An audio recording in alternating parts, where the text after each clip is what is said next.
Hey, Alan, what's up? I'm here with D-Sisive. What's going on, man? Thanks for coming in. Thank you. Crazy couple months. I mean, you've been putting out albums fast. Yeah. You're on Jonestown, which, right off the bat, I mean, that's a pretty bold title for an album. How did it come to be? I first got the idea to do the record. I was watching a PBS documentary on Jonestown, and it was something that I had studied, many years ago, and then I kind of lost interest in the subject. And then I had seen this documentary at like HMV, and I picked it up and just watched it, and I just found so many aspects of it, like just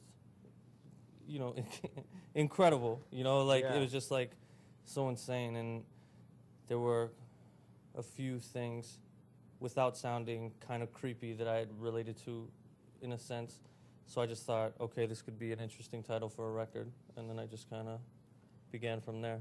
Well, I mean, it's funny that you say like you could relate to some stuff because, I mean, there is like a social anti-capitalistic thing about that whole situation. I mean, aside from obviously the mass murders. For sure. Well, the thing that most people, and rightfully so, but focus on is basically how Jonestown ended, But Yeah. What I found rather interesting was really how it began and how, Jim Jones was just like a powerful preacher I think he's from Indiana, and, just had a huge following. And this is really before he, really completely went insane, you know? And if you take the ideas of it, it just, at that time, it makes sense. And it was something that functioned positively at the time. Yeah. Before, they moved on to California and things just kind of went crazy. But Yeah. I hope I'm not sounding Well, I mean, insane, it's just, but- I mean, it's an ideal, right? It's this Yeah. ideal of like a utopia where people live, I guess, socially and peacefully Mhm. until a madman ends up in charge. But Yeah. But I mean, there's also that dark side, and I mean, and you've been known to tackle dark subjects. Was that also something that attracted you to the idea of Jonestown? Of course. Yeah. Yeah. Like, I'm always interested in things like that, on paper. Not Yeah. obviously Yeah. not something to pursue. But yeah, I don't know, just the power of the whole situation. It was something that I was very interested in, and I went for it. Now, West Coast is the first single on the album. What can you tell us about that song? West Coast is it. It wasn't the first song finished for the record. It was pretty much one of the last songs completed for the album, and it was when I was obsessing over this one documentary, and there was another CNN Jonestown documentary. Like I read up and researched a lot on it, even though a lot of it statistically doesn't appear in the content of the album, right? Like I touched on odd things, but here and there, but not. I don't fully like the album Jonestown is not like an audible biopic, So, but when I get into an idea, I get fully obsessed with it, and I need to know everything. I need to watch everything that I can. So then I discovered the Coconut Records album, which is Jason Schwartzman's group, and he was the original. Well, he is the original singer of the song that we sampled, West Coast.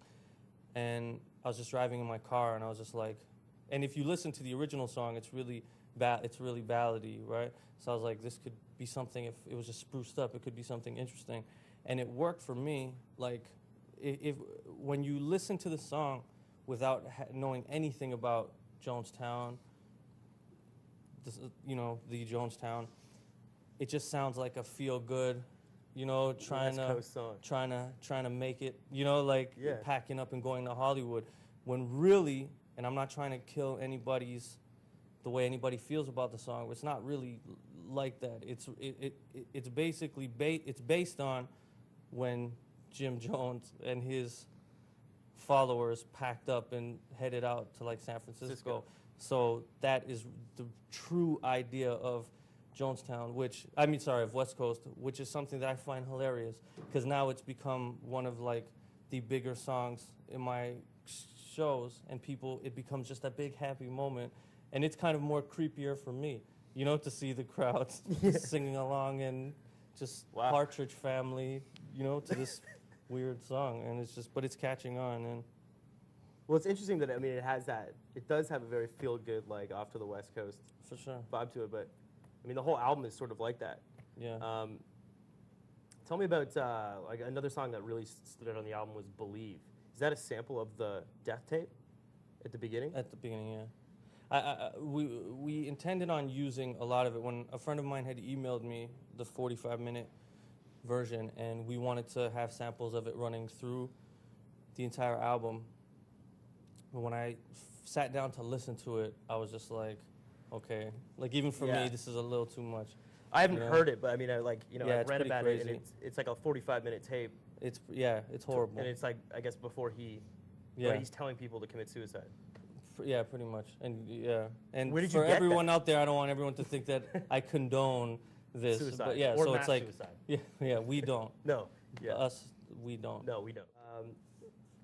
But I mean, where did you find that? Where did you find that tape? A friend of mine had it and he emailed it to me. But it's not hard to find online. Like it's these days. You just gotta Google it.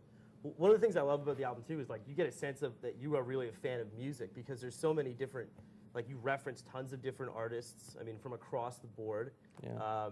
Like Ken Park is like a history of hip hop in like 5 seconds off the top. Yeah. Who are some of your major influences? Like one question we ask everybody here is 5 albums that you would recommend to a kid who comes to a D-Sisive concert. Albums? Yeah. Probably Ziggy Stardust, Transformer, Lou Reed, The Idiot, Iggy Pop.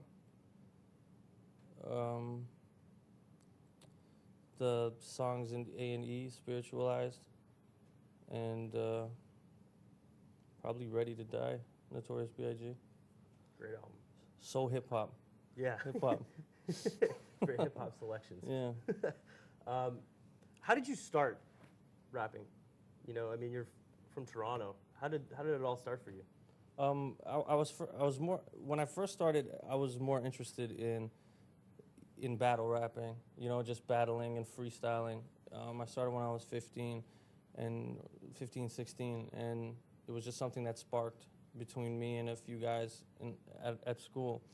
And we just were really into freestyling and the whole ciphering business.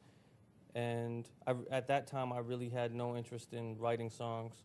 You know, freestyling was everything, and just gathering a group around and who can say the most interesting, who can rap about the most interesting topics and get the most response from the people watching. That's all I really cared about. And then I started attending open mics around the city and entering in battles and winning battles. And my name started to grow amongst the battle scene in Toronto, which then, you know, across Canada. And then I just kind of lost interest in that, and then came back and wrote some songs. But I mean, this is sort of, I mean, this is what I've read, is that this is a bit of a return to that style for you. Yeah. So there's a bit of a story there. Yes and no. Because when I came out with the book, and even Let the Children Die, it was, people were talking about like how personal it was and how specific it was.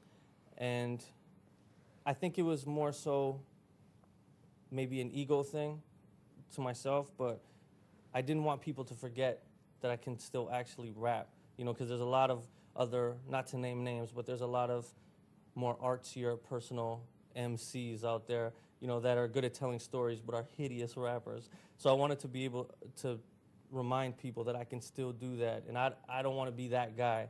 You know, no, sorry, I want to be that guy that can maybe touch both sides. You know, so they're like, okay, this guy can make a really sad song, but at the end of the day, when it's just 2 turntables and a mic, he can still throw down, right? I'd like to have the dual citizenship. That's important to me. So when I set out to make Jonestown, that was it. Like, I remember even telling my manager about it. I'm like, I'm making a hardcore hip-hop record. And he's like, why? And I'm like, because I want to. And he's like, no. And I'm like, yes. And then I started making, and then like, I finished the first couple of songs. And then they were like, it was like Ken Park and stuff like that. And I was like, yeah, hardcore hip hop. And then I wrote 1974, and that it all went downhill from there back to Boo-Hoo D-Sisive. I mean, it's got to be a pretty, That's got to be a nice line to walk as an artist, though. Yeah. You know what I That's mean? good. Especially like, you know, if you've been around for so long to actually be able to achieve that on a record Yeah. must be satisfying, I'd imagine. It is that hood credibility. Yeah, Yeah. but you never want to lose that, right? Never. Yeah. And I've had it huge from day one, so I only want it to grow amongst the projects.